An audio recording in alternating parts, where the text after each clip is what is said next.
Hello, Rebels. It has been a while. I have been super busy with family and spending time with my mom. She recently had a sister passed away, and we have been spending time with her and making sure that she feels loved and not lonely. And so it has been a while since I have been on here. Being back home for the funeral last month brought to mind a topic that I really want to cover before Thanksgiving. I spent some time with some family, and the topic of triggered kept coming up. And I saw my family and we talked about being triggered by different things and what that looks like and how we respond. And we talked about why it happens. And so I think it's important for us to talk about it going into Thanksgiving, because a lot of us will be spending time with family, and that can be triggering in and of itself. So I wanted to hop on here. This will probably be a quick episode.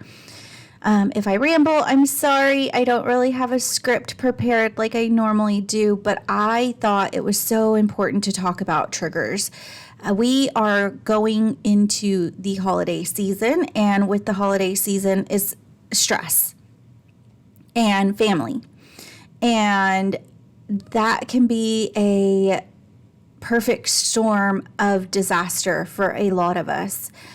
As always, the episodes are geared towards people in recovery, but they can be applied to anyone in any walk of life. For people who are in early recovery, the holidays can be devastating. It can be a reminder of all of the holidays that you've missed in the past because of your addiction. It can be a reminder or make you feel like a failure because you don't live up to the same standards, you're not at the same on the same playing field at the same level as some of the people in your family. It may make you feel inadequate. It may make you feel less than, and it may tempt you to go back to addiction.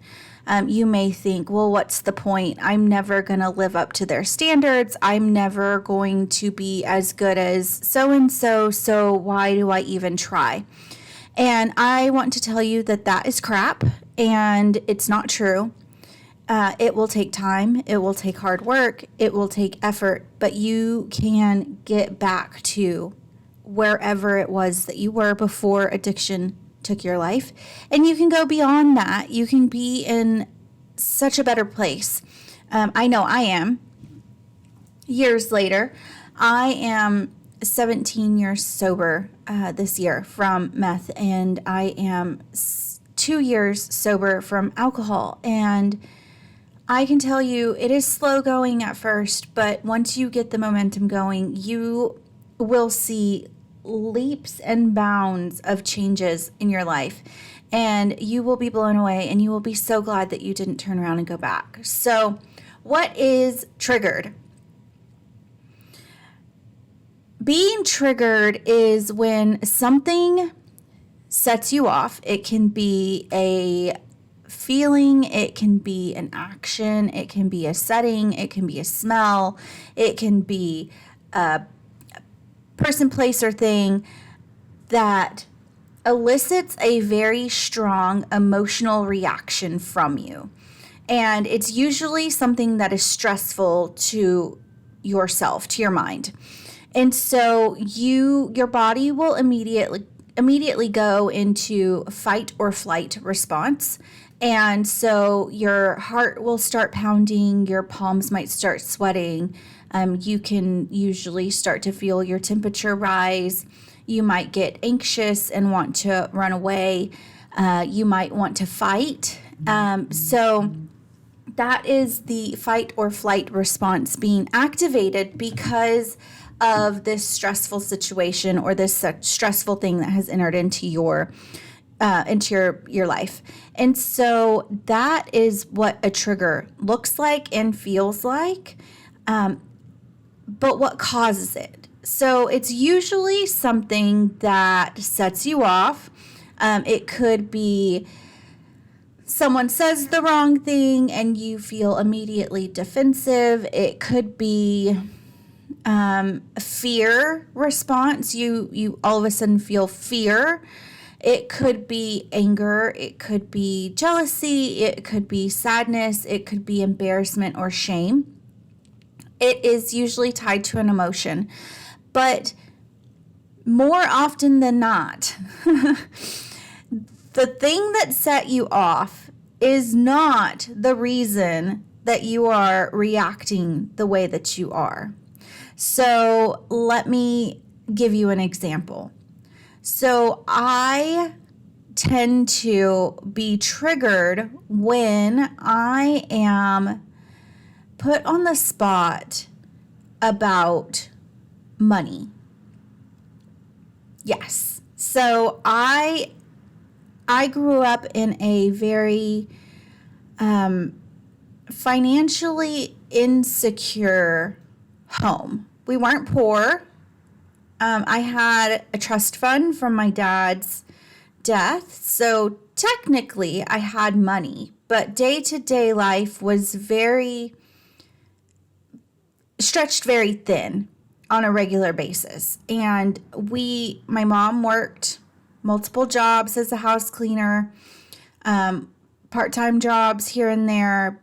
We got workman's comp and Social Security from my dad's death, but day-to-day life was a struggle. And so when I found out that I was pregnant and was going to have a child, I immediately thought, well, I can't be a waitress for the rest of my life because I want her to have a better life than I do. So a lot of my wounded inner child or insecurities associated with my inner child have a lot to do with financial stability. And so whenever I feel insecure about my financial stability, I will be triggered. And so it might be as silly as someone suggesting that we go eat at a restaurant that I know I can't afford to go eat at. So my trigger response is I'm immediately stressed out. I get very upset. My heart starts pounding. I get sweaty. I get uncomfortable. But it's not that they invited me to the restaurant. It's that deep-rooted insecurity around money that has caused me to have this crazy reaction. And so that is me being triggered. Now I can recognize it and I can actually, I know when it's happening and I can say, yeah, that'd be great, but this week I can't afford to eat there. And just being really honest about what's going on and being real with people has been super freeing for me. But so I was talking to somebody else and we were talking about her triggers. And she is the child of divorce. Her father went on to marry someone else and had another family. I know this story is very common for a lot of people out there, but her dad was totally absent from her life. And now, as a single mother, her fear is that the same thing will happen to her kiddos. And so she was telling me about how she was so triggered by her ex showing up to an event with his girlfriend.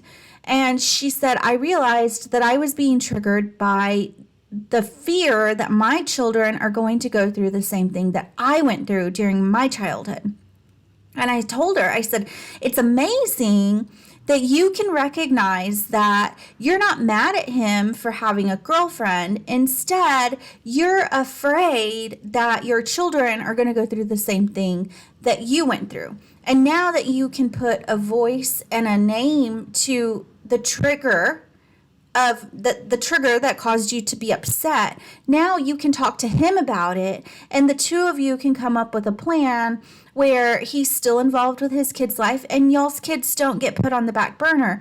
Who knows? He may not even date this girl for very long, but at least it's getting the conversation going and opening those lines of communication. And that is key.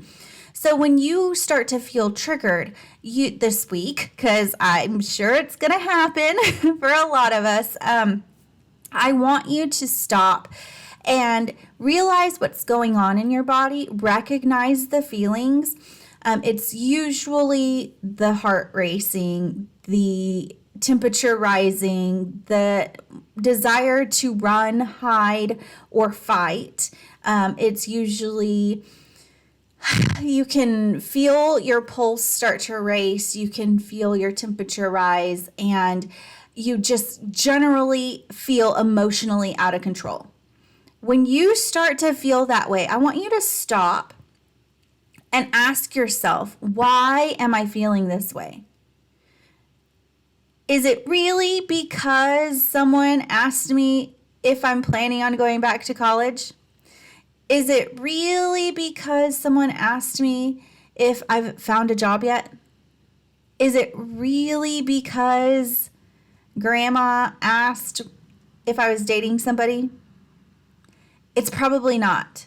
It's probably deep-rooted in some insecurity, some experience in the past that you haven't healed from, and is just this raw, exposed nerve. And when someone touches it, it sends this jolt of electricity through you, and you have this fight or flight response because that nerve is still raw and exposed. So some tips and tricks for dealing with a trigger. The second you feel it coming on, I want you to walk away and take some deep breaths. So I've talked about box breathing. You can do diaphragm breathing. So just what I really, really want you to do is walk away and take anywhere from 4 to 6 deep breaths. And you're going to breathe in for 4 seconds, breathe out for 4 seconds.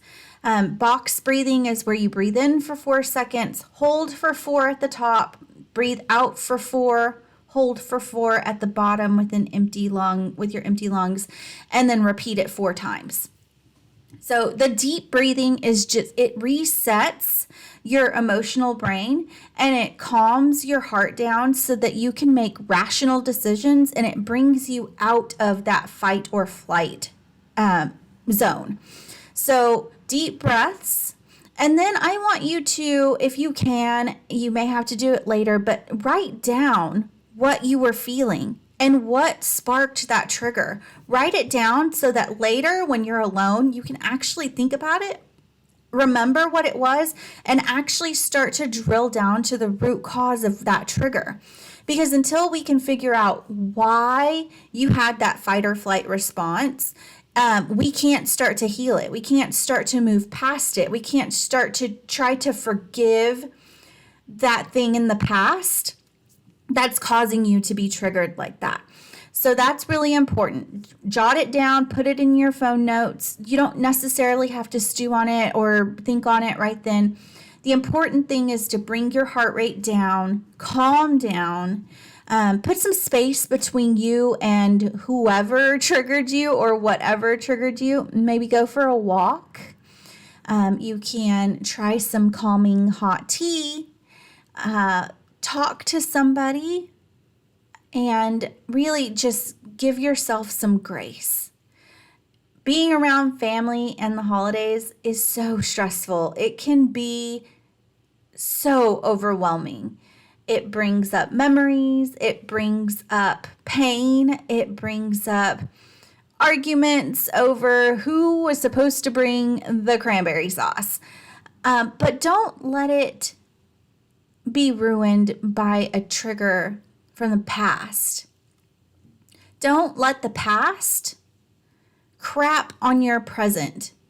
Instead, recognize when it's reared its ugly head, and do the work to help bring yourself back down to reality and just move forward for this moment so that you can start to heal and start to truly move forward and not have to be triggered in the future. Again, I told y'all it'd be a quick episode. I just wanted to get this out there. I really felt like it was important to talk about being triggered this holiday season. I hope everyone has a great Thanksgiving. I am thankful for each and every one of you who listen. I pray that you have a wonderful time with family. And if you aren't spending time with family this year, that is okay. We are all in different places in life. We are all traveling through this life doing the best that we can. And next year, I hope that you are even further along on your journey than you are right now. I love you. May you be well, may you be kind, and may you find some joy this week. Goodbye.